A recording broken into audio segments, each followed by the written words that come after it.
Hi ಸ್ನೇಹಿತರೆ, welcome back to my YouTube channel. ಇವತ್ತು ನಾನು ಈರುಳ್ಳಿ ಚಟ್ನಿ ಹೇಗೆ ಮಾಡೋದು ಅಂತ ತೋರಿಸ್ಕೊಡ್ತಾ ಇದ್ದೀನಿ. ಏನಾದರೂ ಅಡುಗೆ ಮಾಡ್ಕೊಳ್ಳೋಕೆ ಬೇಜಾರಾಗುತ್ತೆ ಆಗ್ತಾ ಇಲ್ಲ ಅನ್ನೋವಾಗ ರೊಟ್ಟೆಗೆ ಮತ್ತು ಚಪಾತಿಗೆ ಎಲೆಗಡುಬು ಅಂತ ಬರುತ್ತಲ್ಲ, ಅಂಥದಕ್ಕೆಲ್ಲ ನಾವು ಸೈಡ್ ಡಿಶ್ ಆಗಿ ಇದನ್ನು ಮಾಡ್ಕೊಂಡು ತಿಂದರೆ ತುಂಬ ಟೇಸ್ಟಿಯಾಗಿರುತ್ತೆ ಮತ್ತು ಇನ್ಸ್ಟೆಂಟಾಗಿ ಮಾಡ್ಕೋಬೋದು. ಜಾಸ್ತಿ ಟೈಮ್ ಏನು ಬೇಕಾಗಲ್ಲ. ಇದನ್ನು ನಾರ್ತ್ ಕರ್ನಾಟಕ ಸ್ಟೈಲಲ್ಲಿ ಈರುಳ್ಳಿ ಚಟ್ನಿ ಅಂತಾರೆ. ಇದನ್ನೆಲ್ಲರೂ ಸಿಕ್ಕಾಪಟ್ಟೆ ಹಳ್ಳಿ ಕಡೆ ಸಿಕ್ಕಾಪಟ್ಟೆ ಇಷ್ಟಪಟ್ಟು ತಿಂತಾರೆ.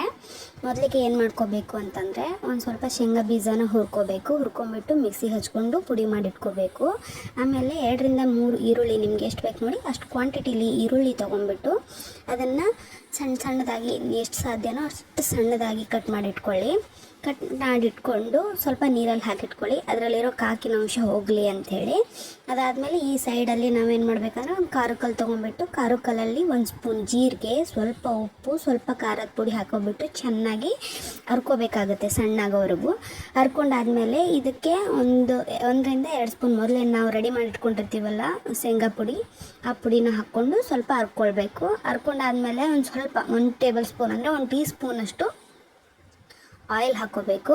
ಆಮೇಲೆ ಒಂದು ಸ್ವಲ್ಪ ನೀರು, ಸಾಧ್ಯವಾದರೆ ನೀರು ಹಾಕ್ಕೊಂಬಿಟ್ಟು ಅದನ್ನು ಚೆನ್ನಾಗಿ ಹರ್ಕೋಬೇಕಾಗತ್ತೆ. ಇವಾಗ ನಿಮ್ಗೆ ಎಷ್ಟು ಬೇಕು ನೋಡಿ ಅಷ್ಟು ಖಾರ ತೊಗೊಂಡ್ಬಿಟ್ಟು ಹಾಕ್ಕೋಬೇಕು. ನಂಗೆ ಸ್ವಲ್ಪ ಖಾರ ಕಡಿಮೆ ಅನ್ನಿಸ್ತು ಅಂತ ನಾನು ಇನ್ನೊಂದು ಸ್ವಲ್ಪ ಖಾರ ಹಾಕ್ಕೊಂಡಿದ್ದೀನಿ.